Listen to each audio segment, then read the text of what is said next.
50,000కు ఒక్క ఓటు తక్కువ వచ్చినా నేను రాజకీయ సన్యాసం చేసి మళ్ళా రాజకీయంలో కూడా ఉండా. ఇది వాస్తవం. ఈరోజు కొడంగలే కాదు రాష్ట్రం మొత్తంలో వాస్తవం ముఖ చిత్రం ఇది. నువ్వేదో అడ్డిమారి గుడ్డి దెబ్బల ముఖ్యమంత్రి అయిపోయి ఇక ఇంతకంటే పెద్దోడు లేడు ప్రపంచంలో అన్నట్టు ఏడబడతాడ భూమి గుంజుకుంటా, ఏది పడితే అది అబద్ధం చెప్తా, నేను ఇదివరకు చెప్పినట్టే 420 హామీలు ఇచ్చి మళ్ళా మోసం చేస్తా అంటే కుదరది. ఇవాళ రైతులు అడుగుతున్నారు, రాష్ట్ర వ్యాప్తంగా గర్జిస్తా ఉన్నారు. మీరు చూస్తున్నారు వీడియోలు, ఆ వాట్సాప్లలో వస్తున్నాయి ఆ వీడియోలు, ప్రజలు మాట్లాడేటి. అవి ఏం తిట్లా నాకు అర్థం కాదు. అవి ఏమన్నా తిట్లా? ఇంకోడు మనిషి అంటోడైతే బకెట్లో 2 మగులు నీళ్ళు పోసుకొని దుంకి చచ్చిపోతుండే.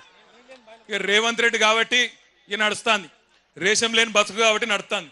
నేను అంటున్నా ఒక్కసారి ఆలోచన చేయండి, అవి ఏం తిట్లు? తెలుగు భాషలో గన్ని తిట్లుంటాయని కూడా తెలియదు నాకు. రకరకాల తిట్లు తిడతాను. భయం కూడా పడతలేడు ఎవడు. ముఖ్యమంత్రి అన్న భయం లేదు, ప్రభుత్వం అన్న భయం లేదు. గొట్టం పెడితే చాలు ఇక చెడ తిట్టుడు. అటు 7 తరాలు ఇటు 7 తరాలు తిడుతురు. దయచేసి తిట్టకండి.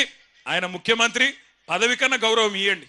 కానీ ఎన్నికల్లో మాత్రం ఈ మోసగానికి గట్టిగా బుద్ధి చెప్పండి. కాంగ్రెస్ పార్టీకి గట్టిగా బుద్ధి చెప్పండి. నేను ఎందుకంటున్నా అంటే ఉత్తగానే అంటలేను.